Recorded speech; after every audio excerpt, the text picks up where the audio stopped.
नाज़रीन अवांखे ॿुधायूं सिंध जे अक्सर शहरनि में मकानी खाते जे मुलाज़िमनि पारां मुतालबनि जी मनता लाइ ऑफिसिस जी तालाबंदी कई वई आहे ऐं मुज़ाहिरा बि कया विया आहिनि। सखर, नओं देरो, झोल, पंगरियो, ठुल, वारह, नसीराबाद, बाडर, कंदकोट, सन, खैरपुर में मुलाज़िमनि पारां मुज़ाहिरा कया विया आहिनि।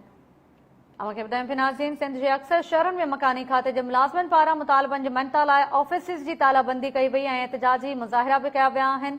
मुख़्तलिफ़ शहरनि जी सूरत हाल जे हवाले सां अवांखे ॿुधायूं पिया जिते जिनमें लाड़काणो, मीरपुर ख़ास, गाज़ी अहमद, खानपुर महर, कोटलेजी, कुंभ, कुंडरी, नगर पार्क में भी एहतजाजी मुज़ाहिरा कया विया आहिनि। इस्लामकोट, डोकरी, कड़ियो घंवर, गिरेलो, नबीसर रोड, बाखराणी, मीरो खान, पीरजो गोठ, मांझन, मिठियाणी, पनुआकिल, कंडियारो, शहदादपुर, राधण, दादू, शहदादकोट, नौशरो फिरोज, भिरिया रोड, रानीपुर ऐं पटीदन में भी एहतजाजी मुज़ाहिरा कया विया आहिनि। मुलाज़िमनि जो चवणु आहे त पघार ऐं पेंशन ट्रेज़री ज़रिए ऑनलाइन ॾिनी वञे, ॿी सूरत में एहतिजाज जो सिलसिलो इहो जारी रखियो वेंदो। सिंध जे अक्सर शहरनि में मकानी खाते जा मुलाज़िम सरापा एहतिजाज बणियल आहिनि। मुलाज़िमनि पारां मुतालबनि जी मनता लाइ अॼु ऑफिसिस जी तालाबंदी कई वई ऐं एहतिजाजी मुज़ाहिरा कया विया आहिनि। सखर, नओं देरो, झोल, पंगरियो, ठुल, वारह, नसीराबाद, बाडर, कंदकोट, सन, खैरपुर में मुलाज़िमनि पारां एहतिजाज कयो वियो। पघार ऐं पेंशन जेका उहा ट्रेज़री ज़रिए ऑनलाइन ॾिनी वञे।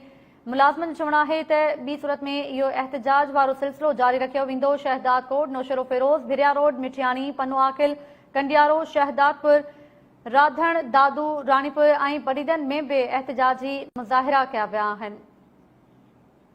नओं देरो मां टाइम न्यूज़ जे रिपोर्टर नूर मोहम्मद सूमरो असां सां लाइन ते मौजूद आहे। जी नूर मोहम्मद, कहिड़ा तफ़सील आहिनि? जी बिल्कुल, Shah Latif local government employees union federation जे सॾ ते पूरी सिंध समेत नओं देरो म्यूनिसिपल जे मुलाज़िमनि बि टाउन कमेटीअ खे ताला हणी एहतिजाजी मुज़ाहिरो करे कमशद हड़ताल कई, जंहिंजे करे ऑफिस जे अॻियां मुज़ाहिरीन सिंध हुकूमत जे ख़िलाफ़ सख़्तु नारेबाज़ी कई।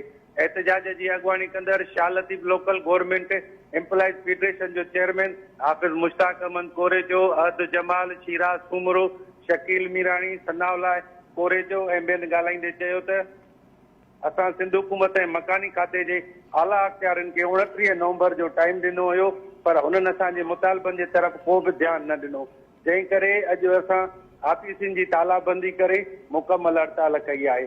असांजो मुतालबो गैर कानूनी या नाजाइज़ आहे। नूर मोहम्मद सूमरो, महिरबानी अवां जी। मुख़्तलिफ़ शहरनि में एहतिजाजी मुज़ाहिरा कया विया।